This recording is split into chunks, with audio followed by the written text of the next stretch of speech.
Liz Lombardowski, founder at Million Dollar Party Girl. This is episode 60 of Social Girl Lives.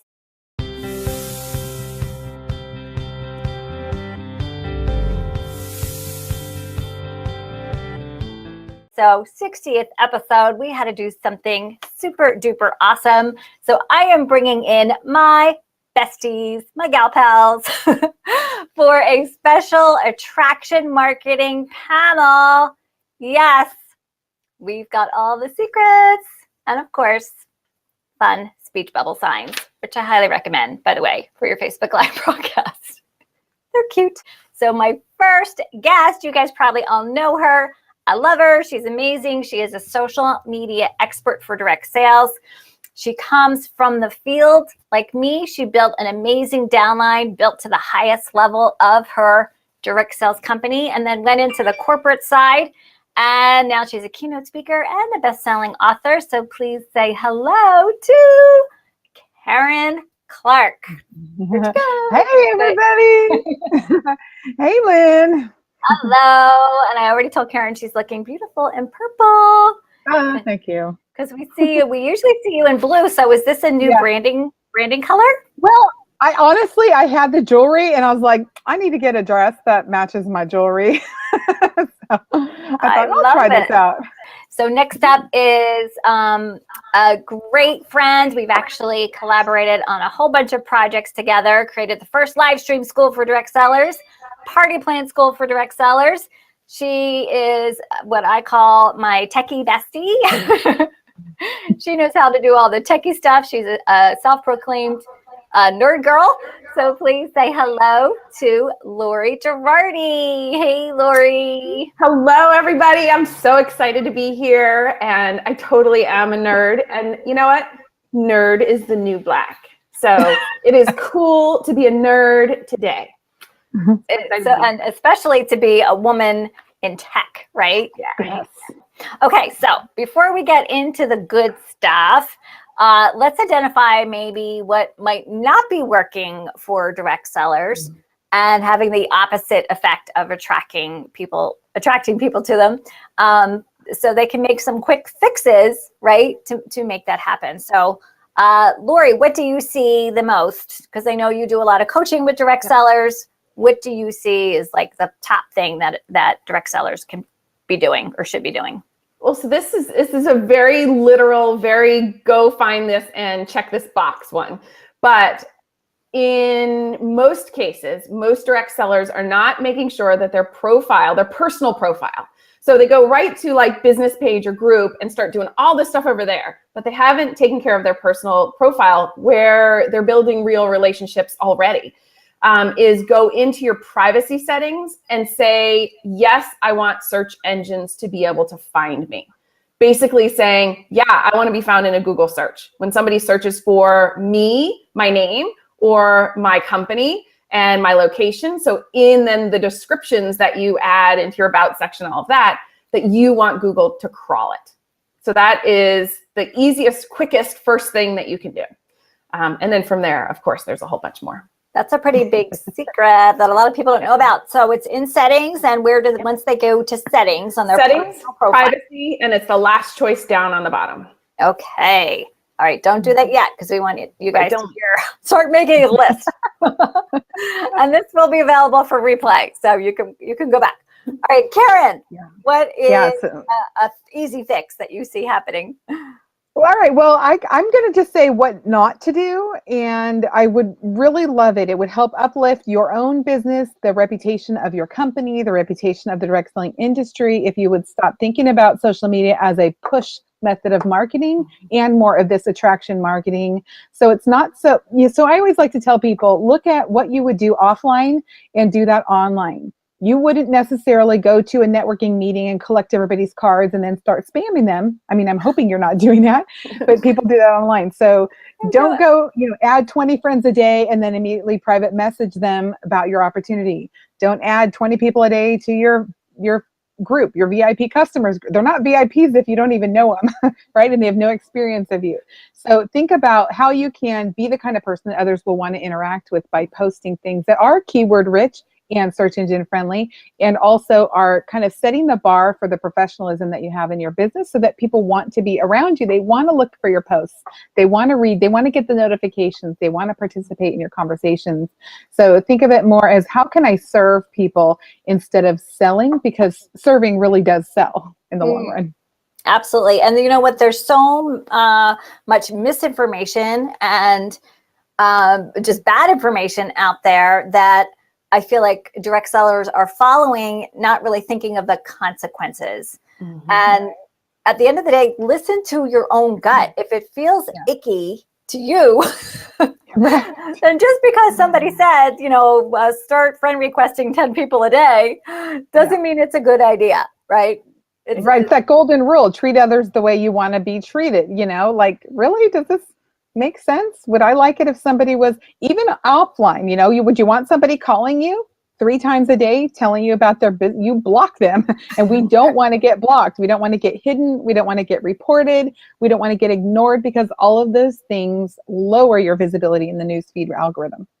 Yeah, and people don't realize when you send friend requests and people don't accept, that actually sends a red flag to Facebook that you are a spammer. So they collect data on your negative feedback. So anytime something isn't interacted, even like if you have 500 people in your group and only 50 of them ever interact with it, that's negative feed. That's telling Facebook people don't really like you, or maybe you added fake people that don't really know you into your group, or if they hide it, if they just scroll by your posts really quickly. All of those things are measured and recorded by the bots in Facebook, so that eventually you get seen less, or you could even lose your privileges of using your groups or your pages or your profile even. Facebook is watching. We have learned that in the last week, in the last month, right? And my tip for everyone is to, and this is a really simple one, is to really, again, your biggest point of initial contact is usually your Facebook personal profile. And I really recommend that you do not use a logo or a product photo as your personal photo or on your cover photo. Again, that's just a red flag that screams spammer when people are making that first connection with you. People connect with people. And that's how you start to build that know, like, and trust factor. They see your picture and they go, oh, she's so cute. And how many times have you seen somebody and you're like, oh, I just love her smile, I'm going to check her out. And you click through to their personal profile to see what they got going on. Oh, what do they do? And again, that is where that attraction first starts. And especially your personal profile, that little circle avatar follows you everywhere on Facebook. That is your point of contact in groups. And when you comment in the news feed, people are seeing that over and over and over again. And so that's why if you haven't used a great personal headshot photo, it doesn't have to be professional. It could just be you smiling. Make sure you start there. Karen's saying your profile is you, show your face, show your personality. Yes, absolutely. Okay. There was actually a study a little while ago that compared people who have non-face pictures. They got a lot less comments and interaction. There's something psychological about eyeballs looking at you that make people feel like you're actually there and listening and engaging. So don't ever put anything but your face, even on your business page. I recommend that. The company can put the logo because it's not their job to form relationships with individuals. But for you personally, you really need to have your face on there. Yeah, unless you're Nike, you should not have a logo. Right. Well, and after they do all those things, I know, Lynn, you have, I'm sure, a blog article about this, and I know I do, that there's then all the things you should do to optimize that personal profile beyond your picture, your profile image, and checking that little checkbox. That's where people go. That's where, when you are commenting or liking or posting about something that has nothing to do with your business, that's what people are seeing, your personal profile. And when they go over there and click there, you want to make sure, I like to say, you've left enough breadcrumbs that they can say, well, I remember she was in business. And they can find your business page, and they can find your contact information, and they can find the link to your replicated website. You don't need to keep it a secret. You just don't want to blast everybody with it. but making sure that people can find what they're looking for when they are, creeping on you after they've read something that you've posted about, your day at the zoo with the kids, because that top of mindness is what keeps that connection sticky and gets people to remember that they meant to reach out to you or reach back to you for something. So, and if you're ever not sure, sorry to interrupt, but if you're ever not sure of like what your profile looks to somebody who's not yet your friend, there's 3 little dots to the right of your profile. When you click on them, one of the options is to view as, and it'll show you what it looks like to the public. And so if there's no information about you or your business that's visible to the public, then that's what people see when they're interacting with you in those groups and those pages. It's not interesting. There's nothing on there. So I always say to make sure that the stuff that's about who you are as a person or as a business, your contact, at least one way to contact you, like your website, where you work, as your business page, ideally change the privacy on each of those things to be public so that people that you meet in groups and other places can get to your information. So you can always check on that and see if you're not sure what it looks like to everybody else. And if you want examples, just go to any of our personal profiles because we have optimized them. Yep. Check them all. You just search our names right there. And because they're public, you don't have to be Facebook friends with us to see that public information. That's what comes up in the Google search, by the way, as well. Right. All right. So let's talk personal branding. That's a big part of attraction marketing. They really go together. And I know, again, another hot topic for direct sellers. Everybody's like, you have to brand yourself. And, at the end of the day, by the way, if you do not have any parties before you do any of these things, please go book a party, okay? Because it really won't matter. You need to start there. So let's talk about personal branding and, exactly what that is. How can direct sellers build a personal brand? Where do they get started that attracts their ideal client? Karen, why don't you go first? Okay. All right. So what I like to recommend, and this is good for just general business sense anyway, whether it's offline or online, is to really have a good understanding of your own personal, like your values, your core values, what your interests are, and then think about your ideal customer. Even if you're brand new, just make up like an ideal customer. But most of us who've been in the business, even for a short time, we have that one customer that we've worked with or transaction that we've had where, they paid on time, they bought a lot, they were fun, friendly, answered your calls. Like, think about that person.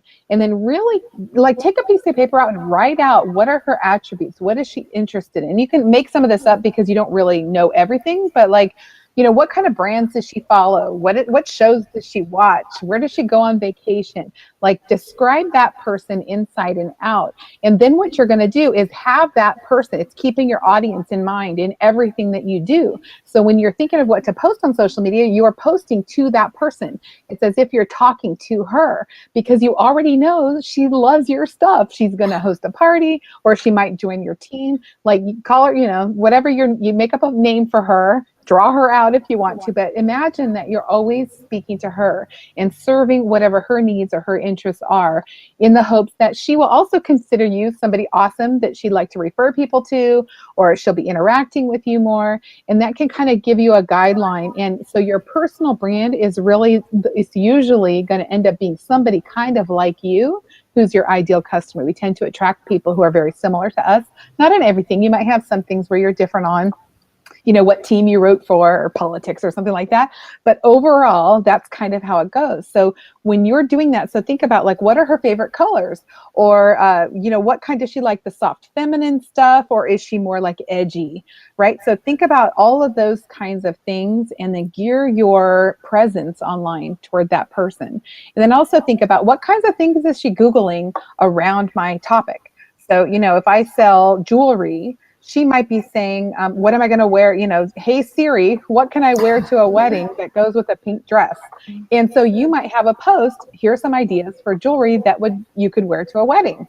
Things like that. So you want to be posting about things that persona or that avatar for your business is interested in. And it works really, really well. And it also helps you kind of fine tune, what am I going to say? Because, people say that your customer is not everyone. You might say everybody has skin. I sell skincare, so everybody's my customer. But the truth is, certain people will resonate to you because of who you are and what your brand is. So speak to that person. You'll have much more success. You won't be just speaking out there to the wind. You'll get people who actually want to engage with you and take action on your posts and your parties and all that kind of stuff. And those magazines are great resources for content ideas for you. Yes. Again, this is not rocket scientist. If you Right. know your ideal client is reading Glamour, go next time you're in the supermarket.